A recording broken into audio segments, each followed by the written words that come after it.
Hello, readers. So today in reading, we are going to continue talking about the sequence of events. I want you to think to yourself, what is the importance of knowing the sequence of events in a story? Why is that so important that we understand the sequence of events? Go ahead and say it out loud.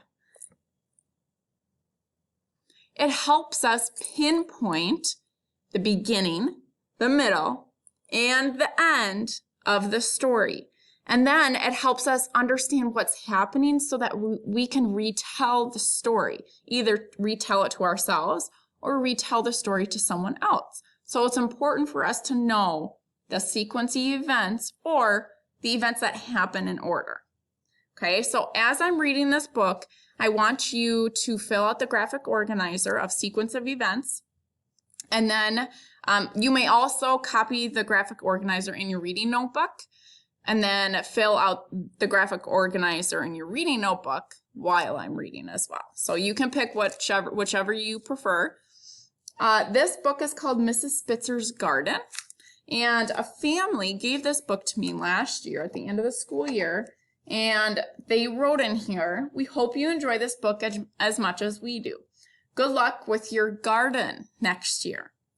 So when the family said, "Good luck with your garden," that means she said, "Good luck with your garden," as in your students. So you, all of you, were my garden this year.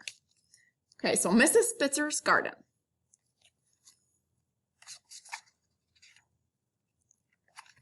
Mrs. Spitzer is a teacher. She is in room 108 of Tremont Elementary School.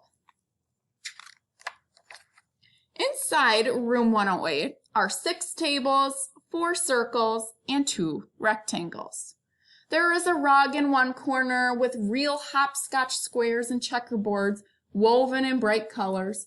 There is also a size chart, a birthday chart, a gerbil in a cage, a housekeeping and dress-up corner, a row of 22 pegs for coats and backpacks, and in another corner, Mrs. Spitzer's desk.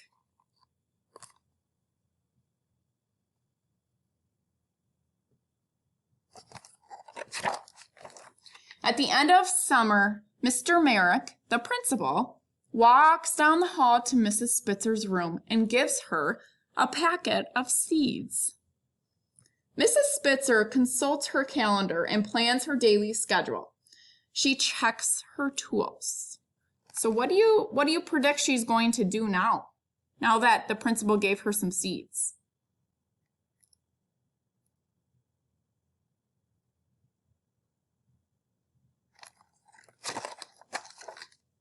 She makes sure the soil is right, light, and well drained, with plenty of room for sprouting. Then Mrs. Spitzer plants the seeds.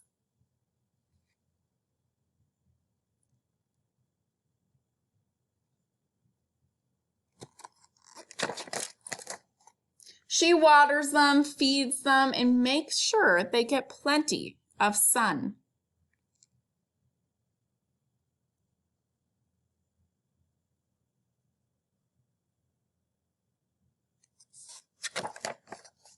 The seeds begin to sprout.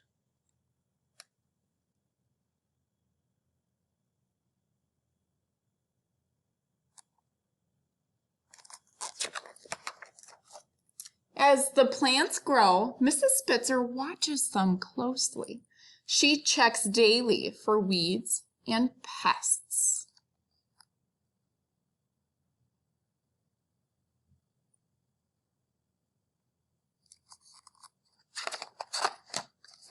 She knows that different plants need different things, and that each plant has its own shape.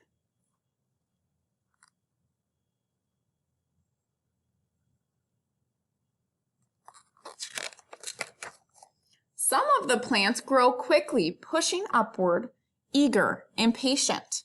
Some grow more slowly, unfolding themselves bit by bit. Some plants sprout thin and tall.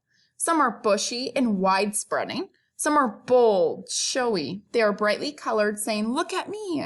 Some are silvery and quiet, the color of the earth.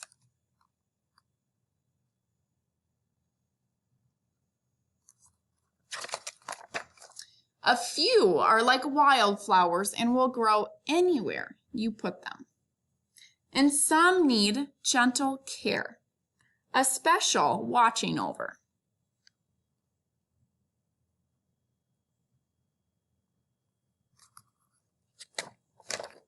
As the seasons change, Mrs. Spitzer tends her garden.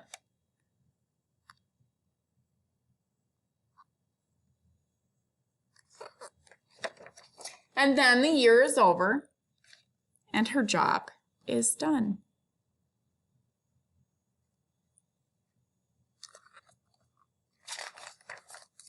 But the plants will keep growing, uncurling their stems, stretching their leaves outward, and showing their faces to the sun.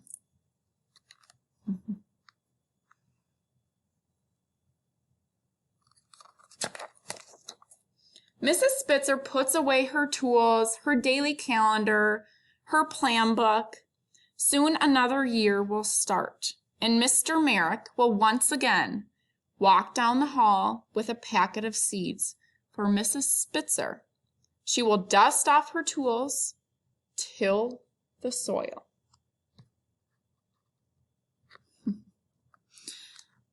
What do you notice that is on the paintings right here?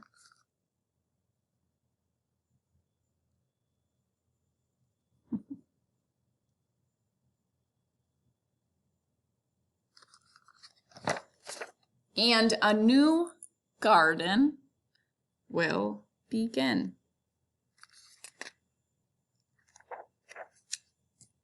The end.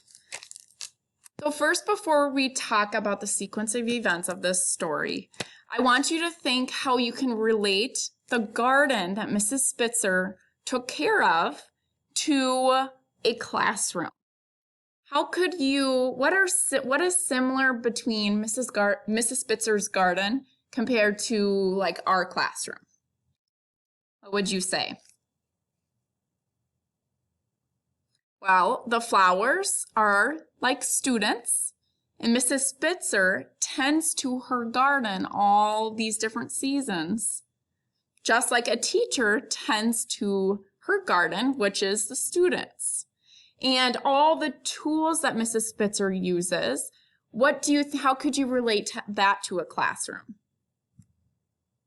Right, the tools that I use to teach with you and the tools that you use to learn. So like books, different activities, different lessons, writing utensils, so many different things that you use to learn. That's relating to the tools that Mrs. Spitzer uses to tend her garden. And they talked about how there are many different flowers, there are many different shapes and sizes. Everyone is unique and different, just like our classroom. We are all unique from each other. We are all different from each other. Not one of us is the exact same. We all have our similarities. We all have our differences. So it's important to recognize that we can come together and create this awesome classroom community, just like her flower garden did. Even though we all have these differences and similarities and we all look different, that is a great thing that we're all different from each other. That's the beautiful part of this world, is we're all different from each other. So I thought this was a fun book for the last day of school. I want you to write the sequence of events. So what happened first, what happened next, what happened then, what happened last. So make sure that you use those transition words when you're filling out your graphic organizer.